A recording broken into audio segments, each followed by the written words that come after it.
Welcome to Dixie and the King. I'm an Elvis tribute artist, rocking the cradle with a much younger wife. and we are coming together to figure out this thing called life. Take this journey with us through our unique and fascinating relationship as we tackle marriage, parenting, and spirituality. We find ways to live a better life through our experiences and learn from professionals and everyday folks along the way and how to thrive in today's world.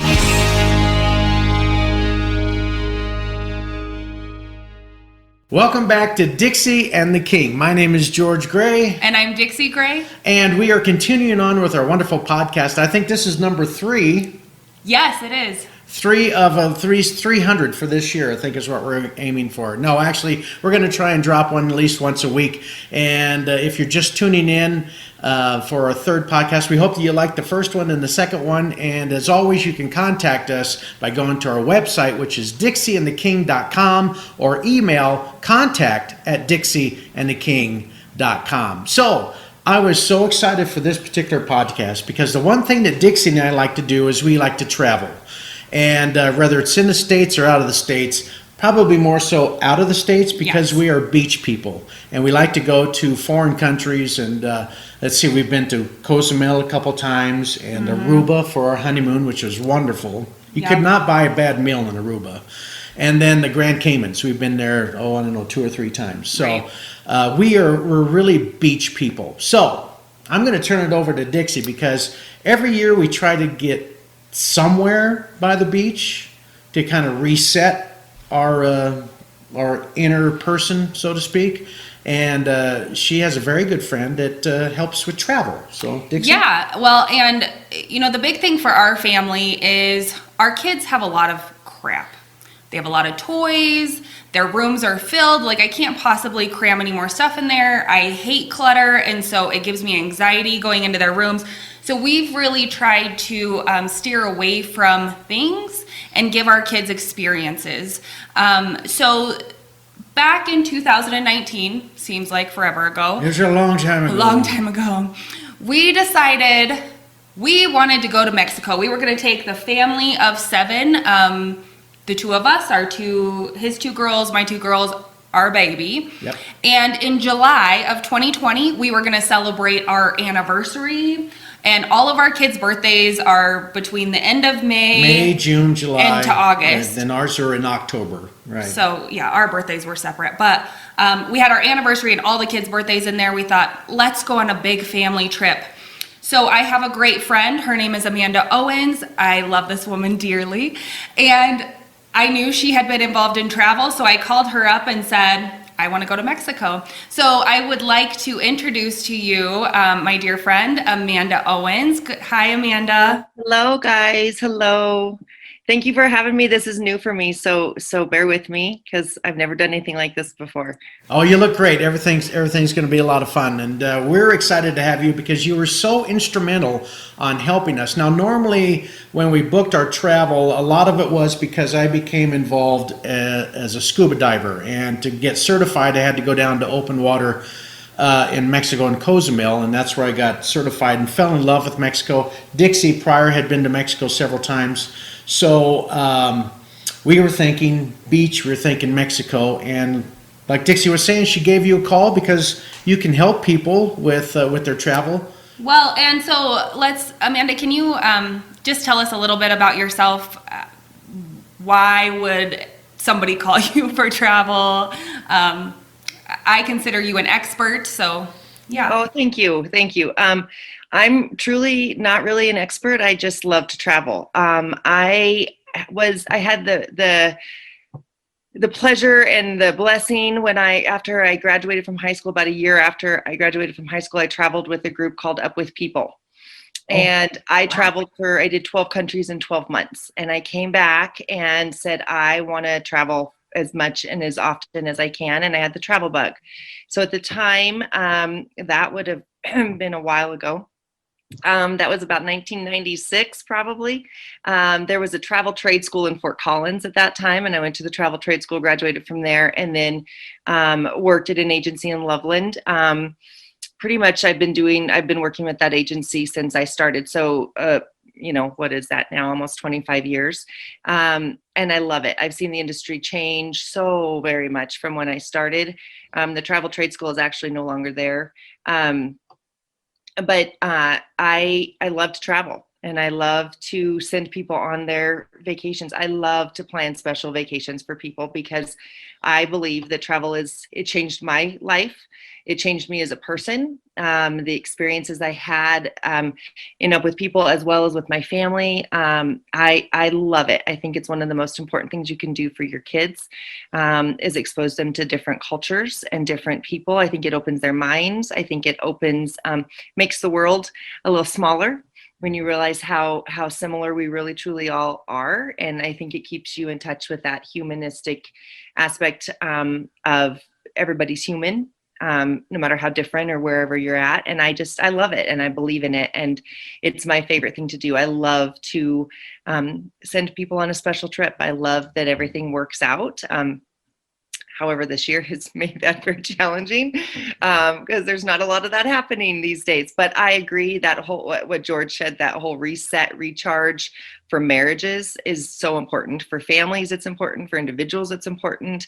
And we do the same thing. We camp and stuff too, but we love to get on a plane as often as we can to get away and try to just see a different place and explore something new. Yeah. All of that. And I think, you and I had kind of talked about that, especially this year. It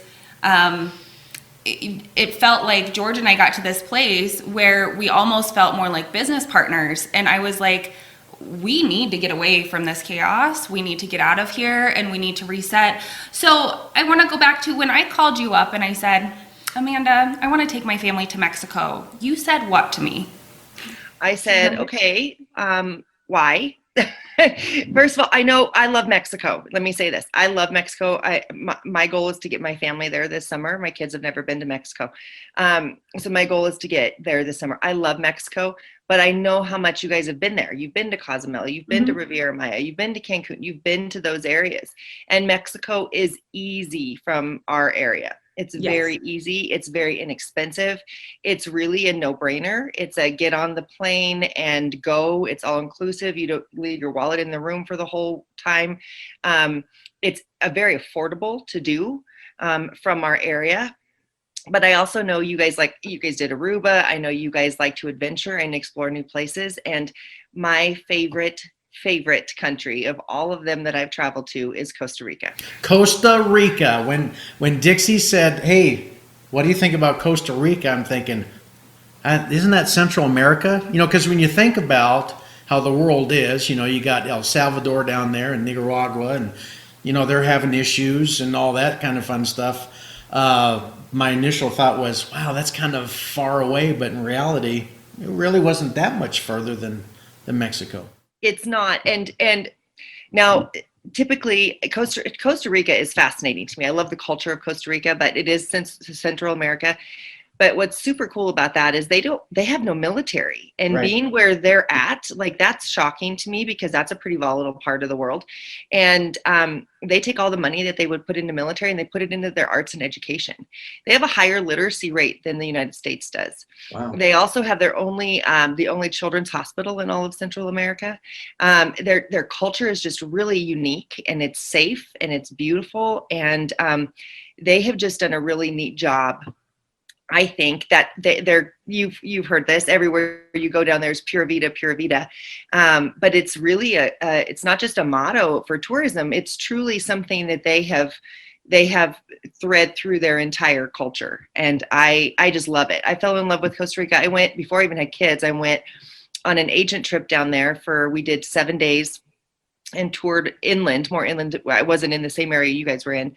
But oh my goodness, it was just gorgeous. I mean, the monkeys on the beach were like chipmunks in Estes Park, and they were just everywhere. And the sloths and the people and the culture and all of it was beautiful. I just fell in love with Costa Rica.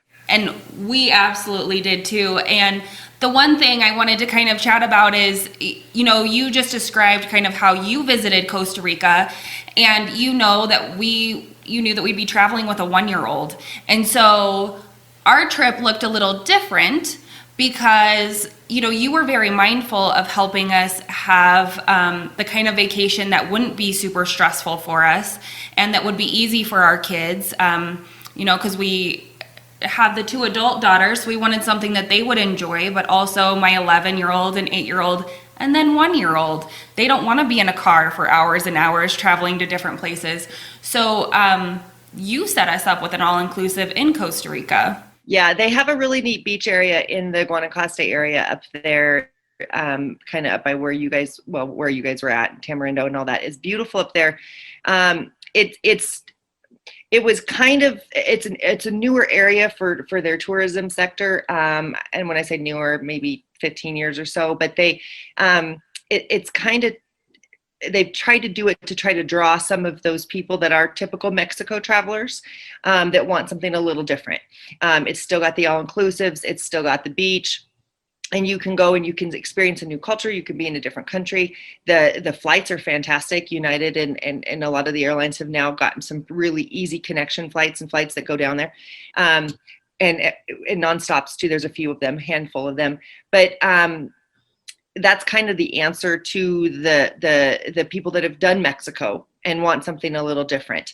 My typical first go-to for Costa Rica for people traveling there is to fly and do it completely different than what you guys did. It would be to fly into San Jose, and then travel more inland, see the Arenal volcano area, your cloud forest, your zip lining, your canopy tours, and then head over to like your Manuel Antonio Jaco Beach area. But in that, you have a lot of travel time between spots. You are staying 2 nights here, 3 nights there. There's not hardly any all-inclusives in that aspect. The food is unreal. And so you don't really need the all-inclusive like you do in the Guanacaste area. But for you guys traveling with the gamut of age spread that you guys had, it would have been miserable for Holly and for Carson to be in a car that long. And Costa Rica's roads have improved a whole lot since I was there.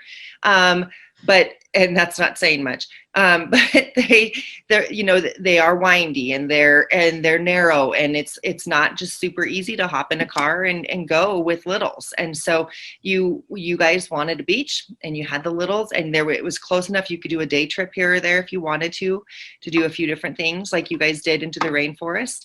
But it was something that we had to look at for you guys because it was unique. I would never have sent you guys on this big trek with Carson. That would have been miserable for all of you by the end of it. There would have been no recharge or reconnect at the end of that kind of a vacation. Well, I got to tell you, it was fun. The flying into a foreign country, for those people that don't, there's customs you have to go through, and there's just it's just a different environment than what we're used to here in the United States. And with both of us going to the Grand Caymans and to Aruba and Mexico, I will tell you that our experiences, because if we start from day one, flying in, the transfer from the airport to the bus was great. Customs was phenomenal. The people it's a country that's very service oriented, and I can't tell you how many times we were there that people would say, "Thank you so much for coming down and spending your dollars," because they were shut down for 6, 7, 8 months. Well, and maybe that's where we should back up just a little bit. So we planned this trip for July. Right. We had no idea at the time we booked our flights what our world was going to look like in July of 2020. This was certainly not what anybody, I think, had imagined. And so our trip got canceled in July. Everything was shut down. Nobody was allowed to fly anywhere. And I know that was extremely tough on the travel industry.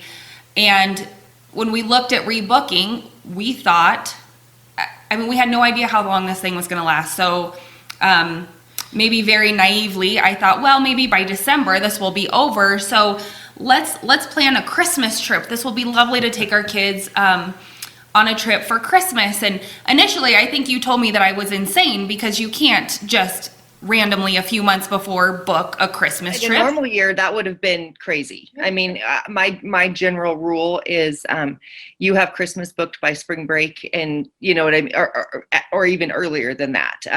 And you have spring break booked by Halloween or if you want to travel and get good deals. And so normally that would have been insane to think about, as I think we rebooked that August, maybe September, when we rebooked your one for the third. We rebooked your trip. Was very well booked. It was booked 3 different times. We originally started in January with it. Then the bottom fell out, and we were walking, and George was like, maybe our prices have dropped. And I said, I should probably look at that. And I get back home the next day and I check out your rates, and they had dropped significantly because it was only, the middle of March. And I'm like, well, heck, we can claim your savings. We'll rebook it and claim you guys a chunk of money. And we did. I was very excited about that. Right. Yeah. And then about 10 days before your trip left, all of your flights got canceled to Costa Rica. And then Costa Rica has some of the biggest restrictions as far as the customs and stuff right now with COVID. At the time, they've now waived this, but originally they were requesting that you guys had to take a COVID test, as well as have the insurance was a nightmare, trying to navigate that piece, because you guys already had the travel insurance with it, but it wasn't, they required a certain amount for lodging and a certain amount for medical. Should you end up having to quarantine when you get there, you wouldn't have been able to do it at the resort. They had specific hotels for you to quarantine in if you had tested positive. The type of COVID test, even like I called the lab at UC Health to find out what this specific type of COVID test was, because it wasn't the rapid test that everybody was thinking they could get. Now they've waived the rapid or the testing, and that's not required. But man, there was a point this fall where I was about ready to tell you, Dixie, just go to Mexico. This is not as easy as,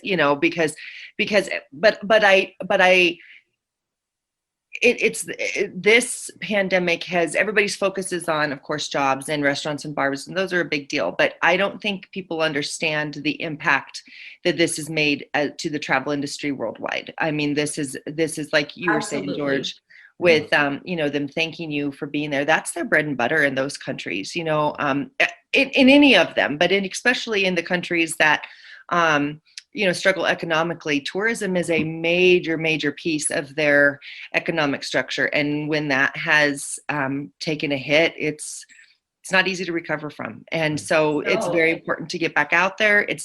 Obviously when people feel safe, they need to do that. But the travel industry as a whole, it has taken a major, from the agents, myself included, to the agencies, to the airlines, to, and everybody thinks about the bailouts for the airlines, and those are important, don't get me wrong, but it's your resorts, and it's your cab drivers, and it's your tour guides that, they're struggling, because this is what puts food on the table for them, Right.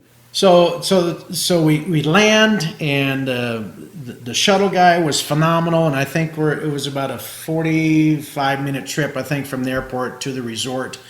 And if people have never been to resorts in Latin countries, of course you got all the foliage, completely different from Colorado. Mm-hmm. And then you pull up to the gate and you go in and you see where you booked up, which was phenomenal, because there's a big water splash park, so all the kids are excited about that. So you drive by that, and then eventually you wind yourself up where they drop you off at the front door.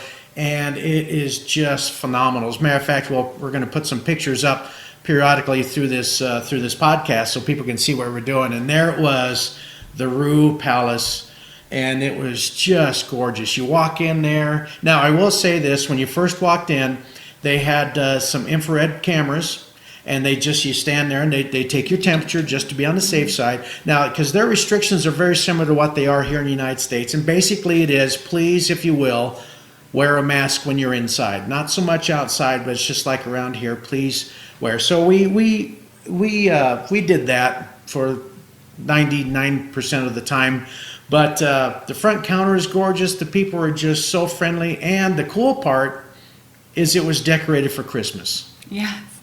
And that's what, for me, just going to a foreign country where it is tropical and hot all the time, right? It never snows there. What was interesting to me is their depiction of Christmas was polar bears, snow, and I thought, how funny is that? Because they don't ever get that here. Yep. And so anywhere you went, even when we did go on our little day trip, we just saw other Christmas decorations out in the community, very similar. And I just thought how interesting that that's how they also view Christmas, even though they've never experienced it there. That's sweet. That's neat. I'm glad to hear that.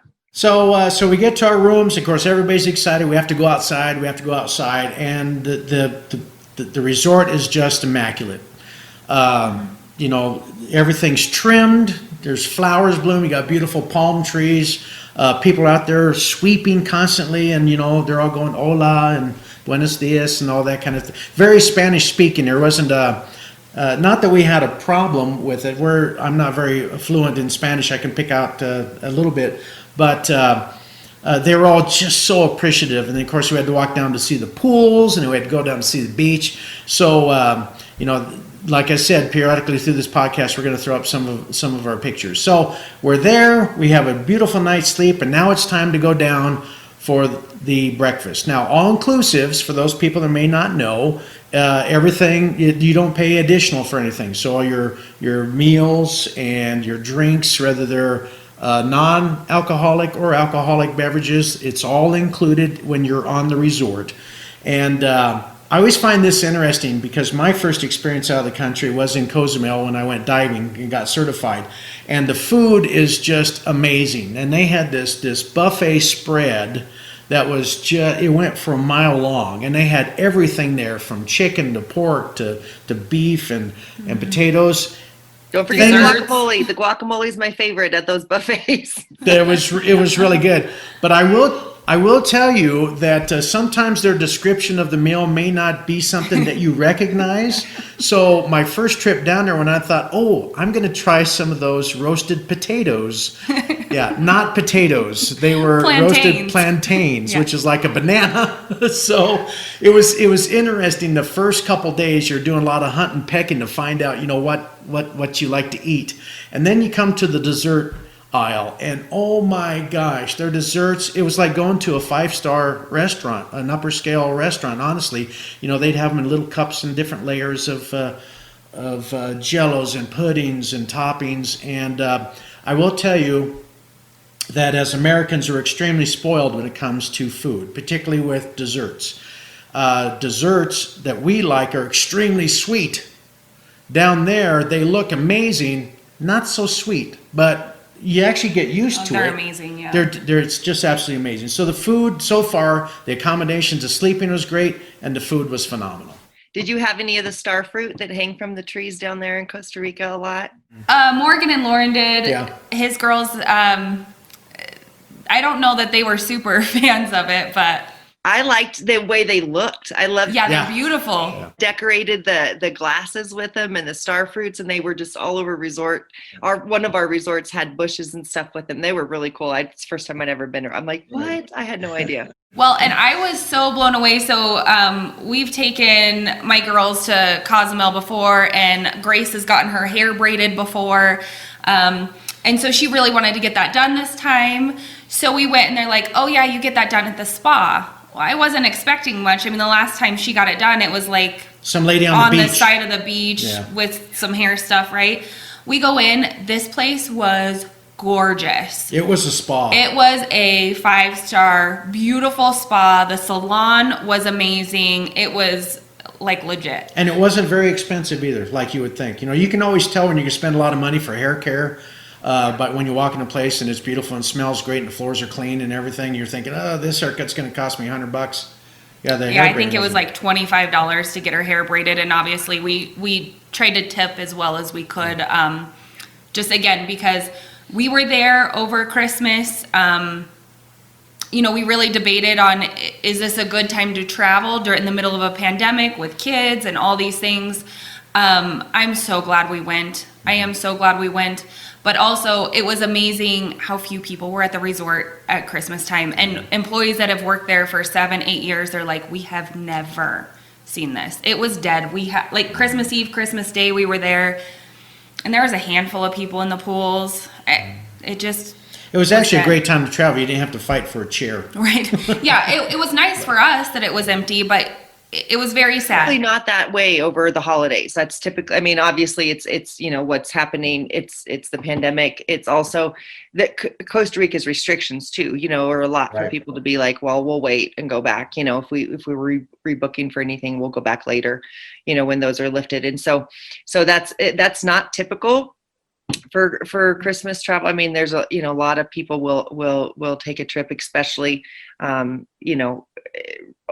lot of people do it over the holiday, but a lot of them do it the week between Christmas and New Year's too. So that's usually a big time for that. So it worked out this year for you guys to be able to do that, and especially for when we booked it, for those that when we rebooked it for the third time, the last time, I never in a million years would have thought we would have found space, And a direct flight. Yeah. Direct flight, which is nice. So Dixie and I are explorers. So when we and we're always going to relate back to those vacations that we were at. When we were in the Caymans and Aruba and Cozumel, we'd either rent a little car or get a little moped, scooter. And very seldom do we spend time at the resort. Basically, the resort for us is to eat and to sleep and a place to shower. Yeah. And then we're out doing our thing. So day 2, we go down and visit with the people that are offering excursions. And we find out that there's a little town about 15 minutes away, Del Coco Beach. And so we jump in a taxi and we go over to Del Coco Beach, which drops us off in front of souvenir shop. Big souvenir shop. Yeah. And it's really a small little town, but you can almost see the third worldness of the area. The housing and everything, as you can imagine. Not what we're used to. People are still very friendly. Little kids kids. coming and peddling bracelets They and have stuff. bracelets so and little whistle things. sad. And I would recommend it if people are going to go to Latin American countries like this, Mexico, and to go ahead and exchange some of your dollars for pesos or for Costa Rican their money.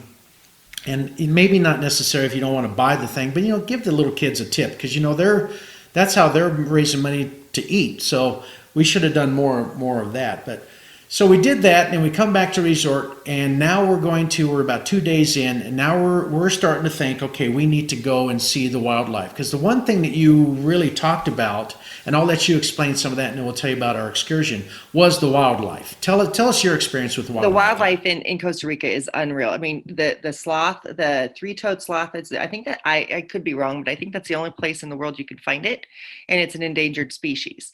And so, and you, it's gorgeous. I mean, it's so cool. We don't see those things here. Like, it's just the coolest thing. And when I was there, we were at I went to a scarlet macaw reserve, and you could see the big scarlet macaws. I saw toucans. Other than seeing them on a Fruit Loops box, like you don't like, these are real. Like it was breathtaking. And I am not somebody that loves to go bird watching, and I'm not, I just don't have that kind of patience. I admire those people that do, but man, I could have been in Costa Rica because they were fantastic. The howler monkeys and the white-faced capuchin monkeys were my favorite. They were my favorite. When we were there, we had stopped and had lunch at this beach. It was called Manuel Antonio. And Manuel Antonio is protected. It's a beach that's protected, so it's a national park.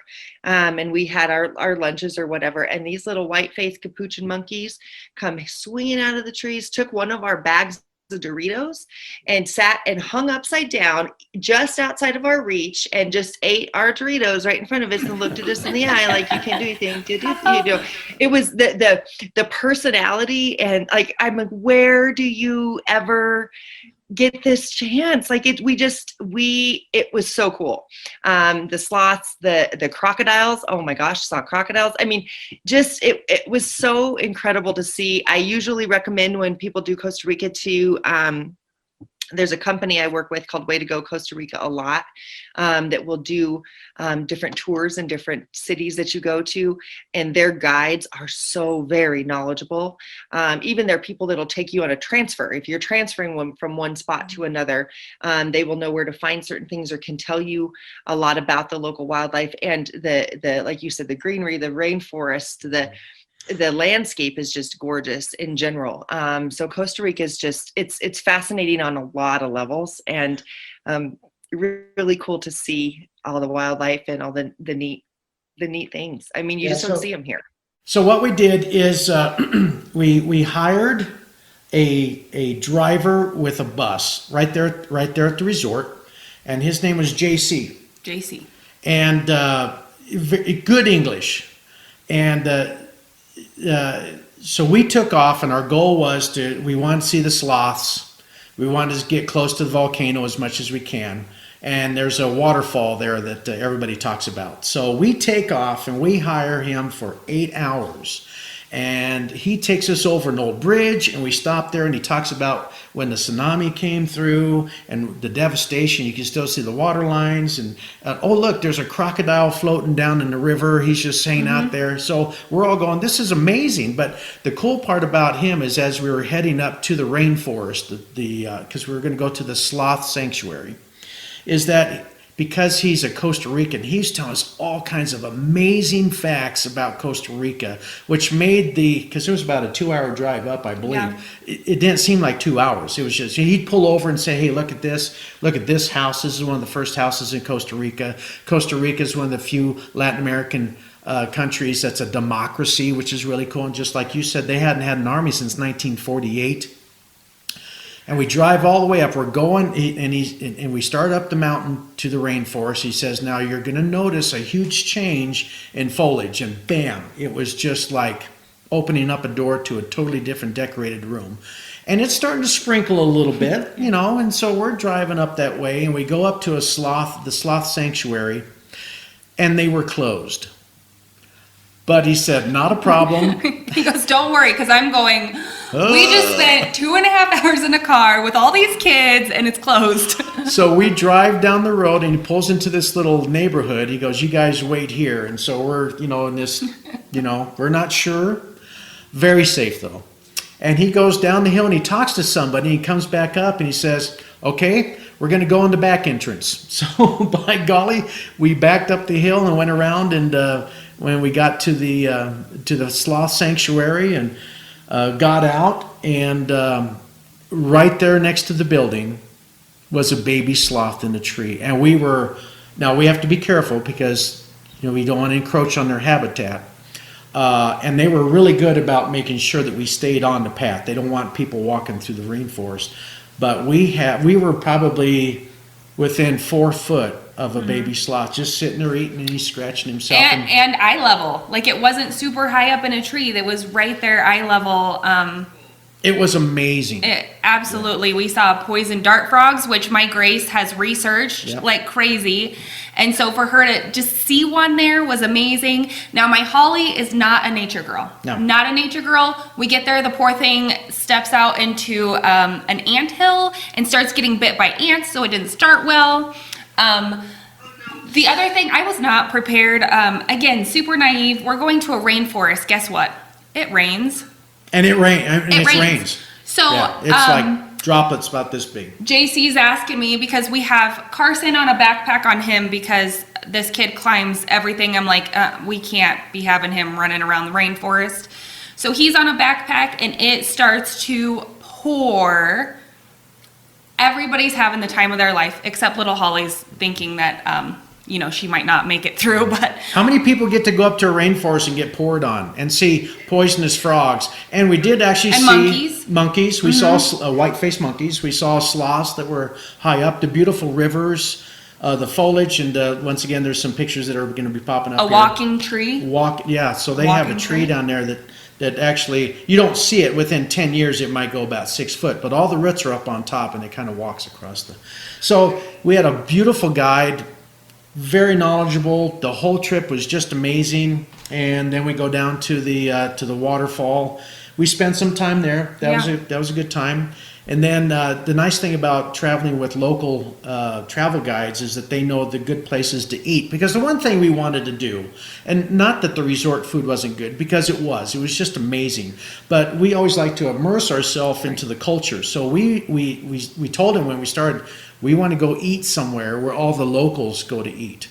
And so we went to this place and I think in English it's called the Garden. And there was a souvenir shop, but there was also it was like a little buffet.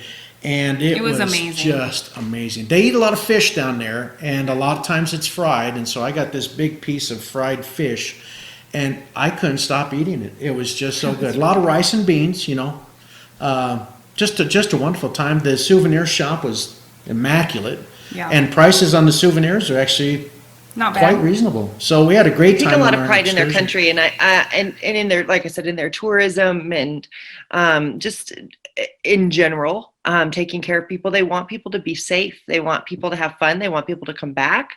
I was telling Dixie that I have, so next time, George, this is for the diver in you, but I have a client of mine that I've booked to quite a few different dive destinations over the years, and he's a big diver, but I like to call him a dive snob, because he's definitely one that will call the dive shops and actually find out how they keep their tanks clean, and how they store them, and what their protocols are before he signs up to dive with them, which is smart, and he does his research. But I booked him and his wife to Costa Rica. His wife wanted to go to Costa Rica. I told him, I said, you need to dive down there. It's beautiful. It's a fun place to go.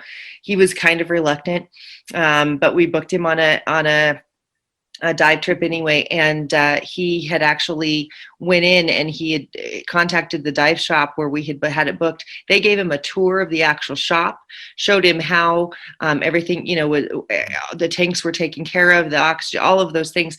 And he said in all of his dives, and I don't know how many he's done, but quite a few, he said, I've never seen a dive shop that is so meticulous and so careful with what they do.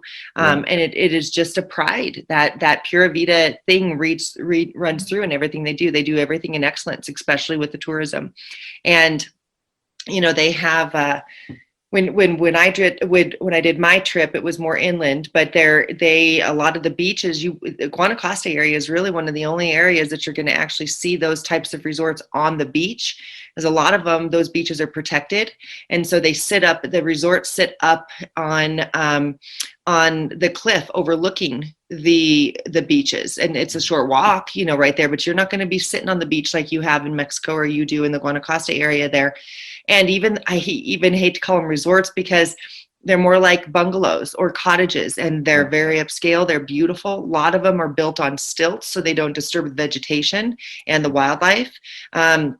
So their handle on the ecotourism and the pride they take in their landscape, in their country, in their culture, in their tourism, in the wildlife, all of that is just, it rings through in everything they do. They want it to be safe. They do everything in excellence down there. And I just, like I said, I am not a super huge bird watching person. I'm not even a huge adventure traveler. When I personally do my own stuff, I like to be there, I like to do stuff, but I'm not like, woohoo, let's go do, what I mean? Everything I can, for thrills. And I kind of like to sit on the beach sometimes and do nothing but read a book. And I loved every piece of it, because you can really hit all of that in Costa Rica for people. Yeah. Now you were also talking to picking Costa Rica about the safety aspects of it. Dixie did have a wonderful experience, and my daughters, one of my daughters isn't very good at windy, bumpy roads, and actually gets a little car sick. So we stopped at when we first got in the bus. She says, "Hey, I need to go and get some Dramamine,"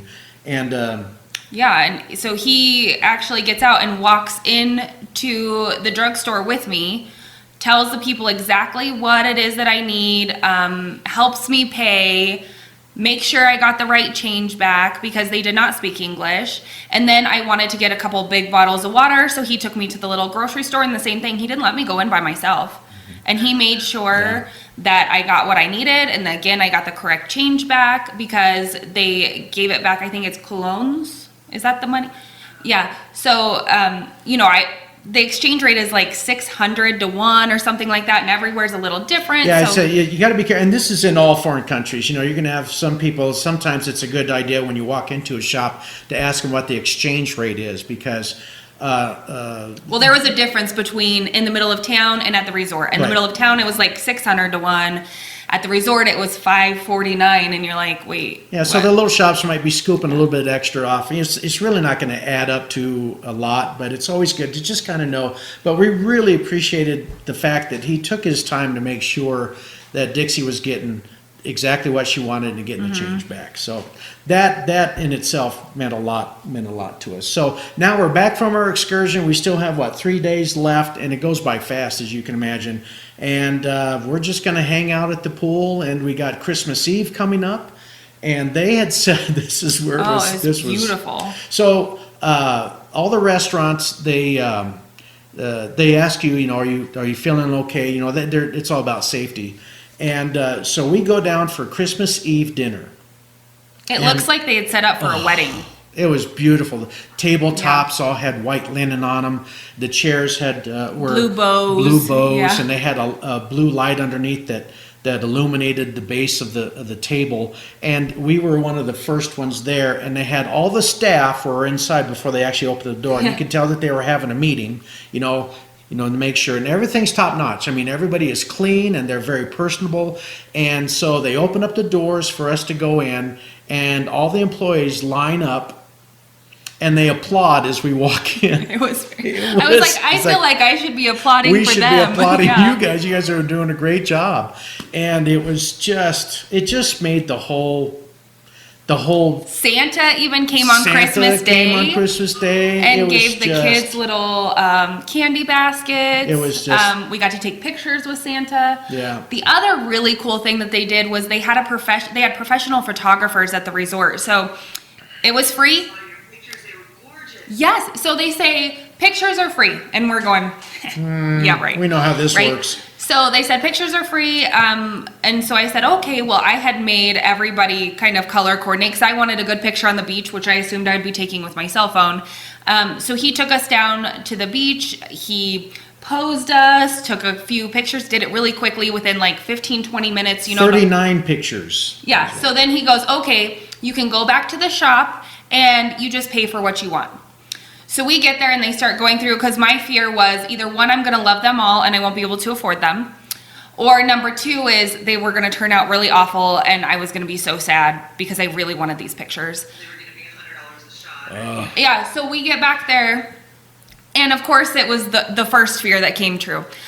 I loved every single picture. He took 39 photos, and so we said, how much for all of them? And it was like $360 or something like that. I've been, in Mexico and a lot of places there's a lot of negotiating type things. So I'm thinking, I tell you what.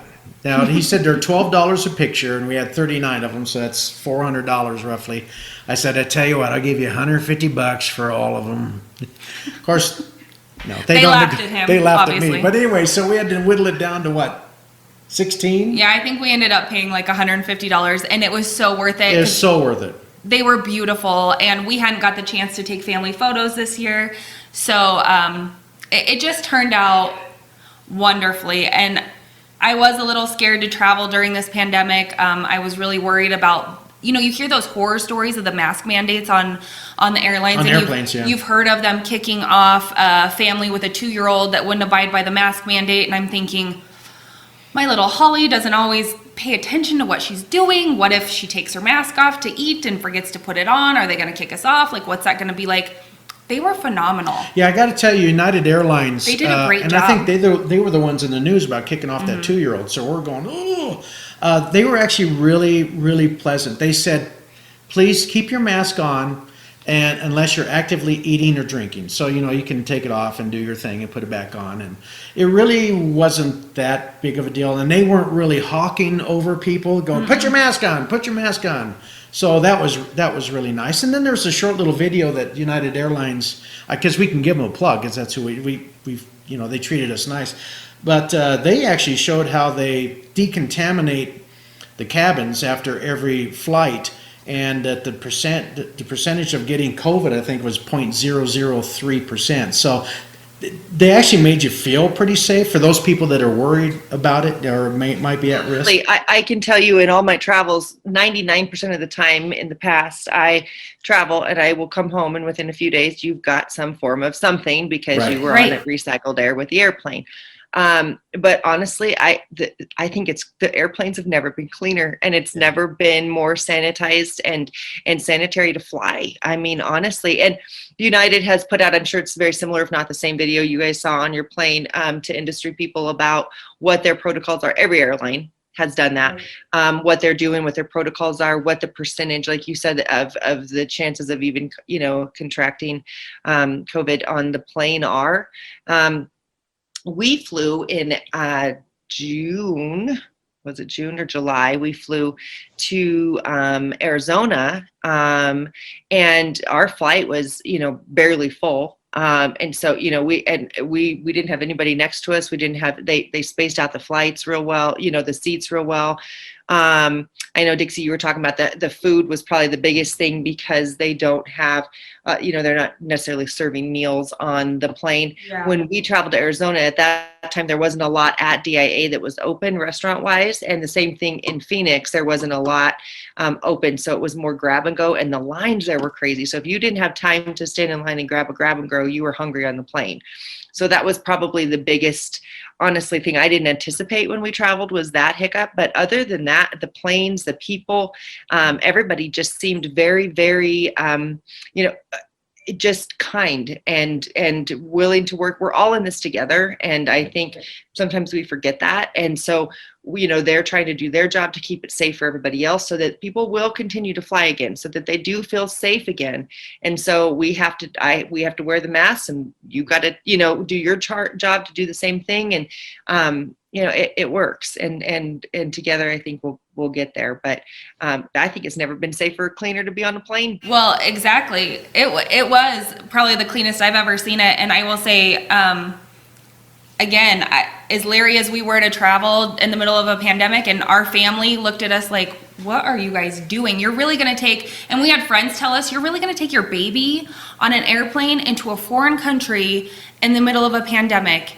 And we finally just got to the point where we're like, yeah, we are. We still have to live. And that's one thing yes. that those people were saying is, we need to take precautions, but we still need to live. And for me, with the possibility of going down to a foreign country and let's say things spike and we're locked in, I would like to be locked in Costa Rica. I got to tell you, that would be the place to go. But yeah. Yeah. But all in all, I tell you what, it'll turn out to be one of the most memorable trips that we ever went on. And it's like you said, you told us in the beginning, once you go, you're going to want to go back. We want to go back. I know, we've already okay, so when can we afford to do this again? Yeah, So, and I agree with it. And I think it's important to do it for your kids. I think it's important to do it for you guys. It's important right now to do it for the industry. Yeah. And it's for the industry as a whole down there, as well as our industry here, from the airlines to the agencies to the, to the whole thing. It's been a tough year.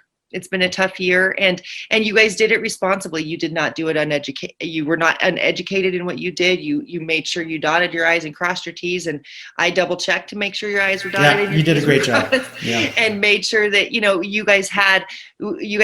knew what you were going into. You knew what to expect. You knew you were going to have to wear your mask. You knew there was going to be hand sanitizer everywhere. You knew you had to update your health forms and the custom stuff, and potentially at one point the COVID testing. Like, we knew what we needed to do. You guys were not doing it in an irresponsible way by any means. The biggest thing I want to say, Amanda, too, is I think anybody out there who's considering, do I look at going through a travel agent, or do I can just do this on my own? I am so very grateful that we got hooked up with you, because I didn't have to worry about what the new restrictions were. I didn't have to worry about rebooking my vacation. I didn't have to worry about what the new insurance thing was that we had to have. I really didn't worry about anything. When you would call and tell me, okay, here's what they're doing now, and I'm like, I'll worry about it on December 1st when we're getting close and I know for sure we're gonna go. And that's exactly what I did. You said, okay, here's what you need to do now. And I said, all right, let's do it. And that was really, it made it so stress-free in the middle of all the chaos for us to go. And we are so appreciative of everything that you did. I know it was a lot of work.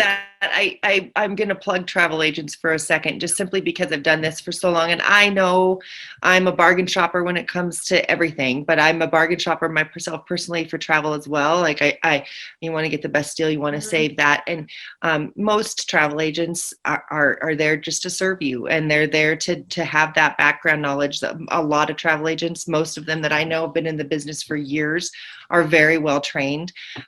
We are inundated on a regular basis, especially right now during this whole 2020 era, of new protocols and new policies. And, we are constantly on webinars and constantly learning on a daily basis. And that's truly what travel agents are there for, to help you guys navigate that.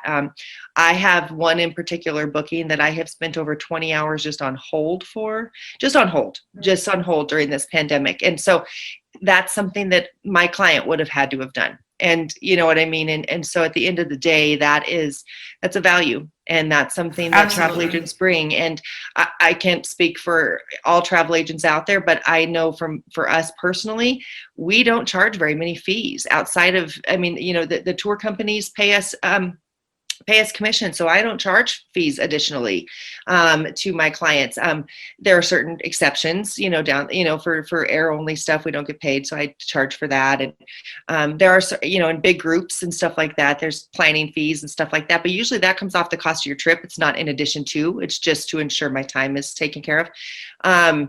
But really, truly, it's a service, and it's a service. And travel agents out there right now, like they are yes, travel agencies have taken a hit, but this is what they do. And they love to do what I do. They love to see people happy. They love to see your family's pictures. I loved seeing your pictures on your Facebook, because I just was like, oh, this is it. This is what we've worked so hard since January to get you to, it's been a year trying to get you to that beach, so it's like, it was well I worth it, love though. that. And that's important. And I think sometimes travel agents are misunderstood. People think, oh, I can just go on Expedia and I can do it, and I can book it directly. And you can, and you may save yourself $100 doing it that way. But at the end of the day, if there is a hurricane, if there is a pandemic, if there is a canceled flight or a delay, who do you talk to? Right. And sometimes I feel like we know more about the insurance and the excursions, and we find out more about the policies than we actually do some of the destinations, and some of, where a lot of travelers do it on their own. Say, I want to go to a beach, and that's where they're honed in on, and they don't think about all the other outside factors around. And that's where the expertise of an agent actually comes into play. So before we let you go, you mentioned that you traveled with Up With People. I did. You still remember their title song? Yes, I'm not doing it for you. Up, yes. Up with people, there's people wherever you go. Up with people, they're the best kind of folks to know, right? Yes, yeah, good job, George. I'm going to recruit you next time they come to town. Bless your heart. Amanda, we really, really appreciate you. Yes, thank you so much for coming on, and for your time, and for everything you did for our family. We just thank you. Can't say enough about everything that you did. I love you guys, and I'm so glad you had a wonderful trip. Thank you for letting me do this. I can't wait to see all your pictures and hear Grace's side of the story. Oh yes, all of her shenanigans down. Yes, there were some. And now I don't have to keep it a secret from her, because she was she was trying to pick my brain, I think. Yes, we did make it a total surprise for the kids. Santa brought them suitcases and stuff, because one, we thought it would be a fun surprise to get them out, but two, if we had to cancel, we didn't want to break their hearts again. So right. I appreciate your participation in that. Did a great job. Yeah. All right, folks. I appreciate it. Thank you so much, Amanda. Well, that does it for this episode of Dixie and the King. You can always find us on our website, dixieandtheking.com. If you have questions, if you have comments, if you need contact information for Amanda or any of that stuff, you can send us an email, contact@dixieandtheking.com. And I think we'll end this podcast by showing some of our pictures that we took during the trip. Thank you, guys. Until next time, thank you so much, and God bless. Bye.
Thank you so much for tuning in to Dixie and the King. We know there are possibly millions of podcasts out there, and we really appreciate you landing on ours. We'd love to hear back from you with suggestions, episode ideas, and possible guests. If you'd like to connect to our guests, we would love to share their contact info with you. Feel free to tell a friend and share our podcast with them. To learn more and watch past podcasts, please visit our website, dixieandtheking.com.